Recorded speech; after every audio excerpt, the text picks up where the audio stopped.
Hong Kong's biggest phone scam ever. Phone scams and online scams have increased significantly in Hong Kong amid the pandemic.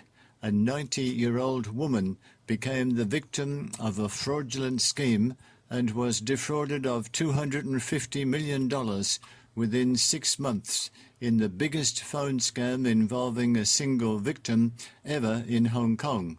The police have arrested a university student involved, but there are indications that the arrestee is also a victim. The mastermind behind the scam is still at large. Wall-to-wall publicity campaigns to raise awareness of phone scams and online scams have been launched in recent years and seen by most citizens. However, cases of people being defrauded of their life savings or sadly losing huge sums of money can still be seen from time to time. The police have disclosed a phone scam involving millions of dollars recently. A 90-year-old woman who lives at Victoria Peak received a call last year. Someone who claimed to be a police officer in mainland China told her that her identity was suspected to have been stolen and a serious criminal case was involved. She was instructed to temporarily transfer her bank deposits to a designated account. If investigations showed that the money was not related to criminal activities, the scammer said it would be returned in the middle of this year. As the caller possessed her personal particulars, the old woman did not realize that it was a scam. Later, a person claiming to be a mainland police officer came to her house and gave her a phone with a SIM card so that they could contact each other. The victim fell even further for the scam. She transferred her money 11 times within 5 months, totaling $250 million. It was not until early last month that the old woman, convinced by her daughter, finally reported the case to the police.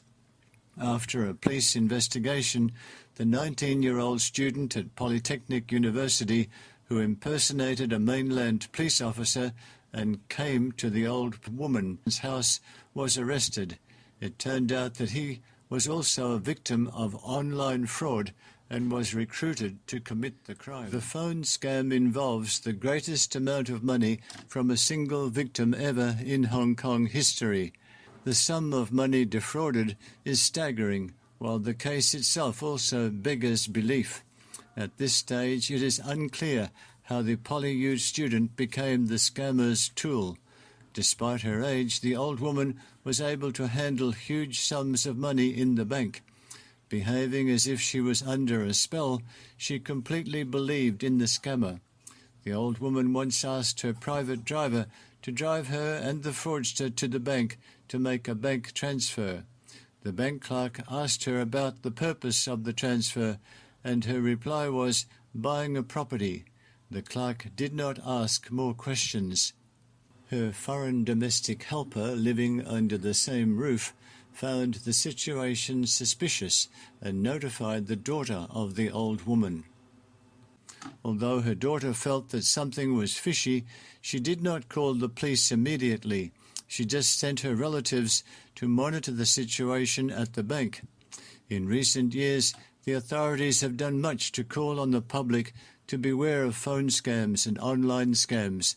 Banks have also issued guidelines to remind bank clerks to pay more attention to transfers of huge sums of money made by elderly people. However, the reality is that a bystander is always clear-minded, while those involved in the situation can get confused. One of the main reasons why it is so difficult to prevent fraud is that the scammers are adept at grasping and exploiting the mind of a victim. It does not seem that the old woman was deceived because she was greedy. Those who easily blame the victim for a scam case are actually trying to vindicate the scammer. Scam syndicates even use all kinds of means to turn their hand-picked victims into aides to help them commit crimes. An example being the university student who has been arrested in the $250 million case. According to the police, There have been victims who thought they were spies when they were arrested. It helps prevent fraud if we pay more attention to the abnormalities in the financial management habits of the elderly or young members of our families, and bank clerks pay more attention to unusual transfers and transactions.